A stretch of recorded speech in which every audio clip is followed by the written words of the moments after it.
Have you ever wondered what it would be like to live in the Middle Ages? No Wi-Fi, no warm showers, no dinner waiting at the table. Just hunger, disease, and cold that pierces through your bones. Tonight, we step into that world. Not through books, but through breath. Through aching feet, empty stomachs, and sleepless nights fearing death might knock too soon.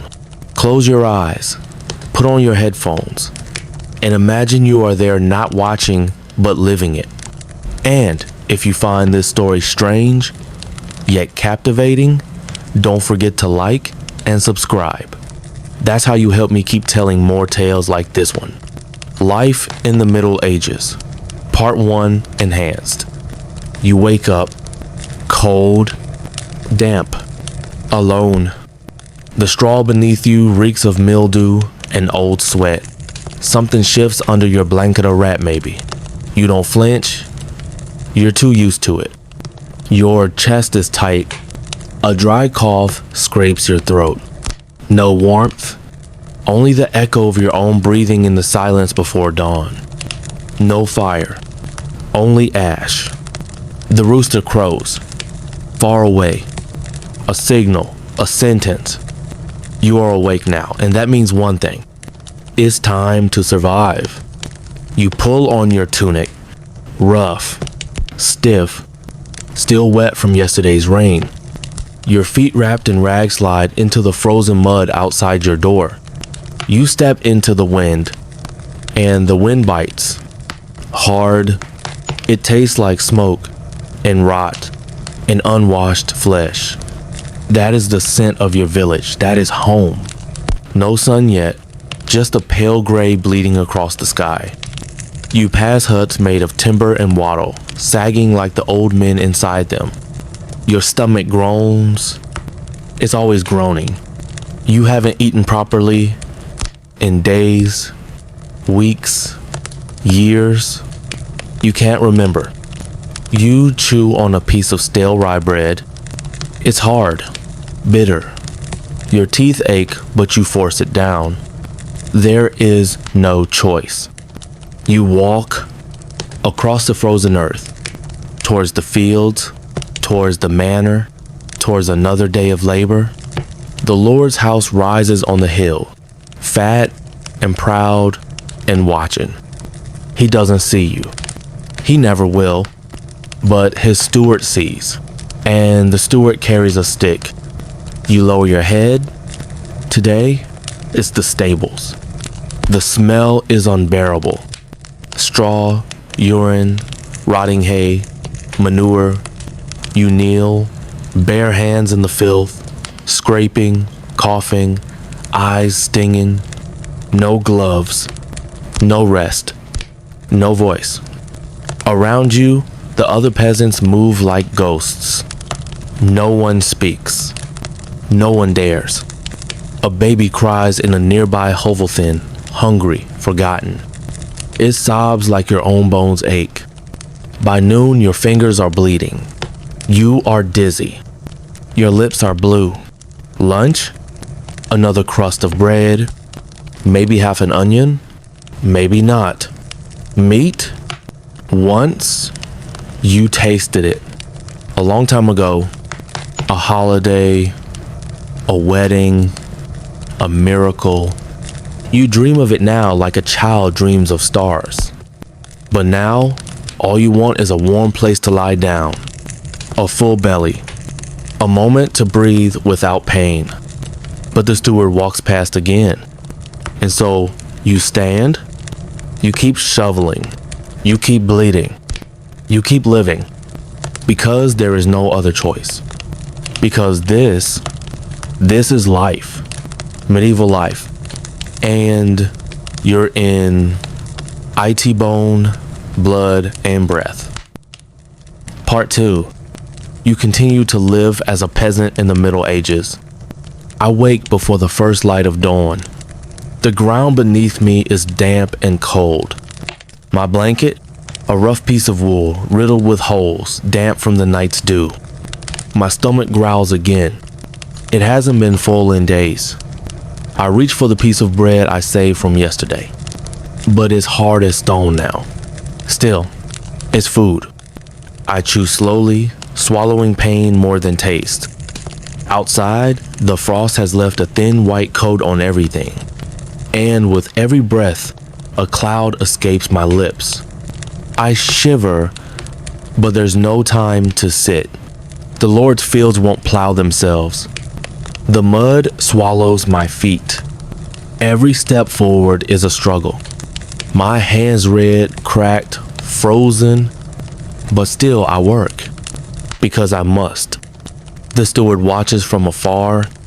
He doesn't speak, but I know that if I stop even for a moment, he will notice, and I will pay. Work is not a task, it is a sentence. At midday, we're given a moment to rest. I sit on a rock and close my eyes.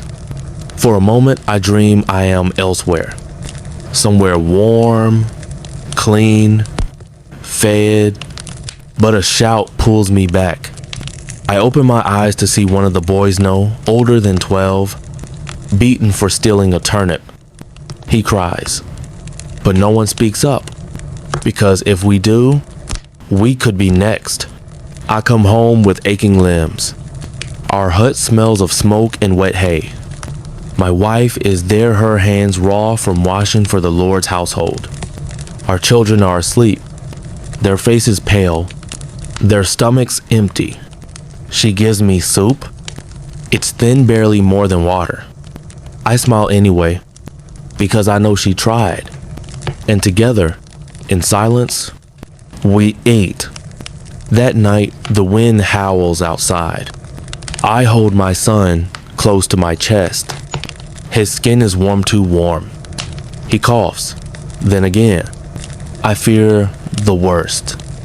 Because we all know, once sickness enters a home, it does not leave gently. I hear whispers the next day. A merchant's caravan brought the plague to the next village. It spreads like fire, and no water can stop it.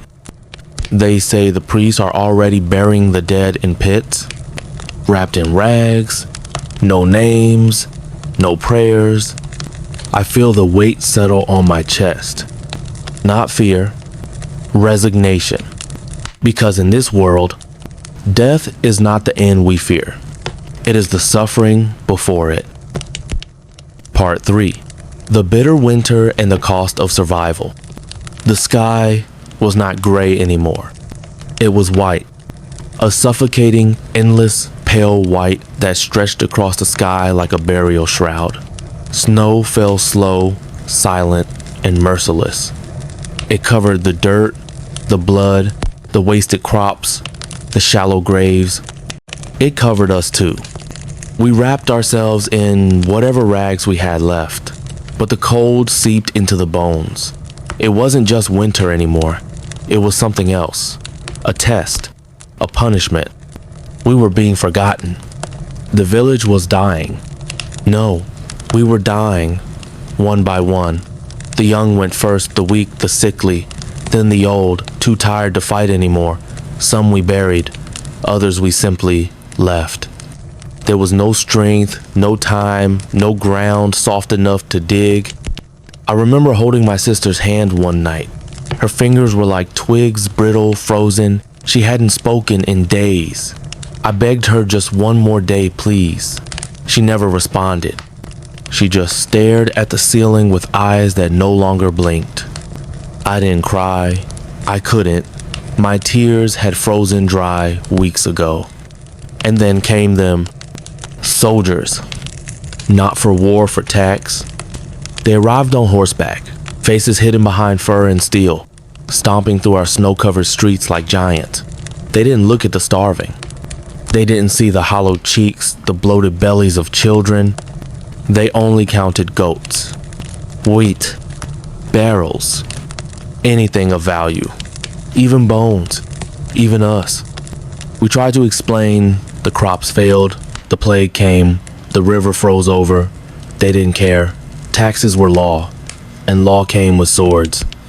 My neighbor Thomas refused to hand over his last pig. He had a son, barely breathing, who needed the food. They hanged him that afternoon. No trial, no pity, just a tree, a rope, and silence. His son died the next day.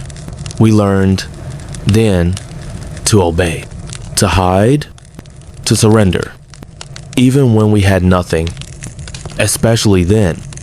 In the evenings, we gathered around what little firewood we had left. We shared stories, not happy ones, no, memory stories. Stories of spring, of bread with butter, of music. Music. Remember music? I don't, but I remember the way Mother hummed when she cooked, and the way Father used to whistle while sharpening his axe. Those sounds are gone now, replaced by wind and silence, and the creak of wooden roofs about to collapse. One morning, I woke to find the well frozen solid. The only water we had left was snow, but snow doesn't feed a body. It makes it colder, hungrier, slower. I was slower now too. My steps dragged, my ribs ached. I hadn't eaten in, was it 2 days? 3? I didn't count anymore. What was the point? Time was measured in funerals. But then, there was something, a rumor. A traveler passing by ragged, starving like us, spoke of a monastery a few days' walk east. Warm food, shelter, mercy. Mercy, a word we hadn't heard in months. Some said it was a lie, a trap, but others like me believed, had to believe, so we left. Not all of us, just the ones who still had legs, the will, the desperation. We left behind the rest, the dying, the dead, the too afraid. The journey was brutal. The wind cut like blades. Wolves followed us, waiting. We walked without sleep, without fire. We burned our shoes, then our blankets. Then books, old holy pages that once spoke of salvation. They became smoke. We prayed as we burned them, but we had no choice. On the 4th day, the snow turned red. One of us, Mary, collapsed. She was 15. Her foot had turned black. Infection. Frostbite. She begged us not to leave her. We didn't. We carried her. She died that night. But then we saw it. Stone walls in the distance, a bell tower, light, the monastery. It was real. We cried, we ran, we fell. They opened the gates, and for the first time in months, we were warm. We were safe. We were fed. But even then, something inside us stayed broken. We laughed, but it was quiet. We ate, but with guilt. We slept, but our dreams were full of snow and screams. We had survived, but we were no longer whole. The Middle Ages did not care who you were. It only asked, how much can you endure before you become something else? Epilogue. I live now in the monastery. I help in the gardens. I sweep the floors. Every day is a blessing. But sometimes, when I look at the snow falling through the stained glass windows, I remember the hunger, the cold, the silence, and I whisper softly, I was there, and I survived. You open your eyes, the familiar room, the quiet fan, a soft bed. It was just a dream. But not everyone in that dream ever woke up. History is not just kings and castles and grand battles. It is also you, the forgotten ones, cold, starving, trembling beneath a gray sky. If this story made you feel something, even a little, let me know in the comments. Sleep well, if you can.